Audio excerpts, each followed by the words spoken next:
Este es mi video para el entregable 2 de la evidencia 1, mi ciudad sostenible. Yo les voy a hablar de la ciudad satélite ubicada en la zona central del país, formando parte de la zona conurbada junto a algunos municipios del Estado de México y la misma Ciudad de México. La ciudad satélite está situada en una región con clima templado subhúmedo. Se caracteriza por una temperatura media anual de alrededor de 16 grados centígrados y una precipitación media anual de 807 Esta zona disfruta de un entorno climático agradable a lo largo del año. En cuanto a los recursos hídricos, la ciudad se abastece principalmente de sistemas de agua de la Ciudad de México y la Comisión de Agua del Estado de México. Además cuenta con ríos y arroyos y embalses como el río Hondo y la presa de Guadalupe, utilizando para las regulaciones y almacenamiento de agua. Sin embargo, Ciudad Satélite también se enfrenta a desafíos ambientales como fuentes de contaminación del aire, principalmente asociadas al transporte vehicular y a la construcción. Hablando de movilidad, esta ciudad alberga una sorprendente cantidad de vehículos, con 8.694 registrados para una población de 10.600 habitantes. De hecho, un asombroso 82% de la población posee un vehículo propio, lo que influye en los principales medios del transporte como transporte privado y los microbuses. Ciudad Satélite cuenta con una población de alrededor de 10.600 habitantes, con un notable énfasis en la educación, ya que el 90% de los jóvenes de 6 a 14 años asisten a la escuela y el 50% de los jóvenes de 15 a 24 años siguen en el mismo camino. El nivel de estudio promedio es de 14 años cursados, lo que refleja un alto compromiso con la educación. En términos económicos, la ciudad alberga 65 establecimientos relacionados con hoteles y restaurantes, generando aproximadamente 189 millones de ingresos anuales y empleando a unas 920 personas. El Producto Interno Bruto PIB estimado en la ciudad alcanzado es de los 5 millones anuales. Acompañando este recorrido por las ciudades satélites, profundiza en sus aspectos más interesantes y significativos. A la hora de buscar información, lo que más trabajo me costó fue encontrar qué se hace con los desechos sólidos, ya que no se menciona en dónde se desechan en muchos sitios y solo mencionan que es administrado principalmente por el gobierno del Estado de México junto al de la Ciudad de México, pero encontré que una gran parte de los desechos generados por la ciudad son llevados al vertedero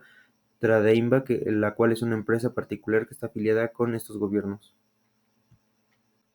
Para las estimaciones de CO2 producido en la ciudad, tanto por electricidad y gasolina, usé unos cálculos de lo que yo consumo tanto en electricidad y gasolina, ya que al vivir cerca de esta ciudad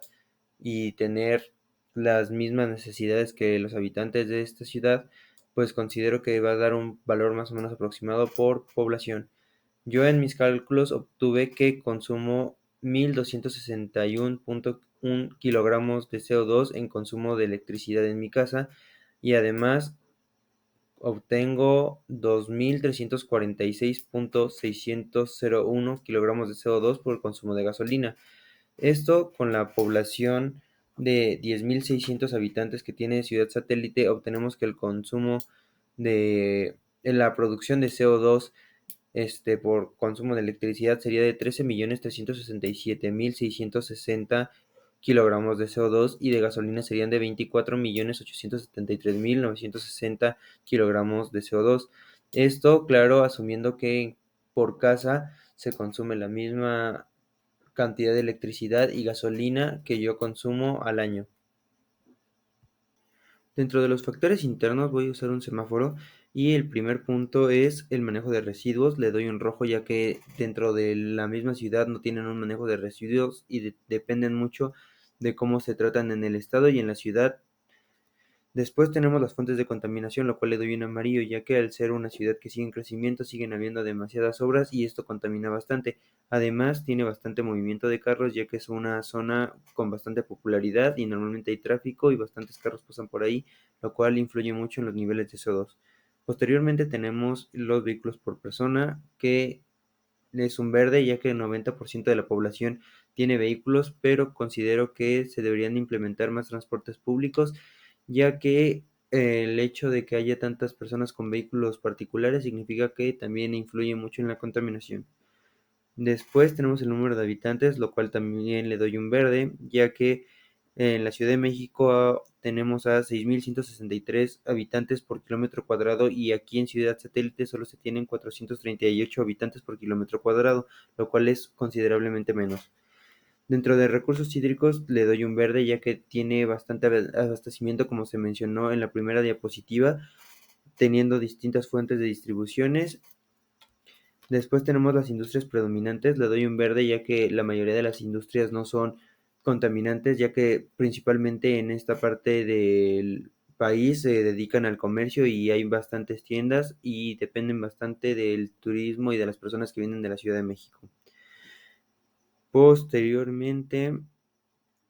tenemos el tipo de clima, le doy un verde ya que es una zona con un clima bastante regular y bastante agradable para vivir.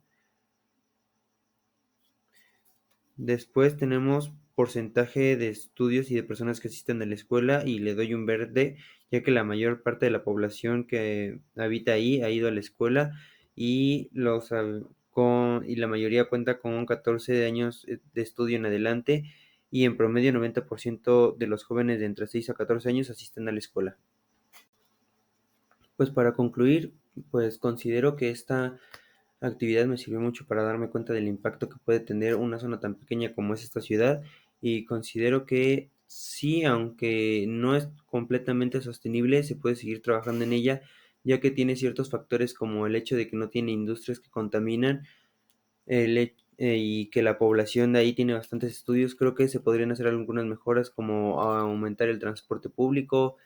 o bajar la cantidad de vehículos particulares y reducir los tiempos que tiene que hacer la gente trabajar, porque la mayoría trabaja en la Ciudad de México, pero considero que en general es una ciudad bastante sostenible a corto plazo, pero se podría mejorar a largo plazo.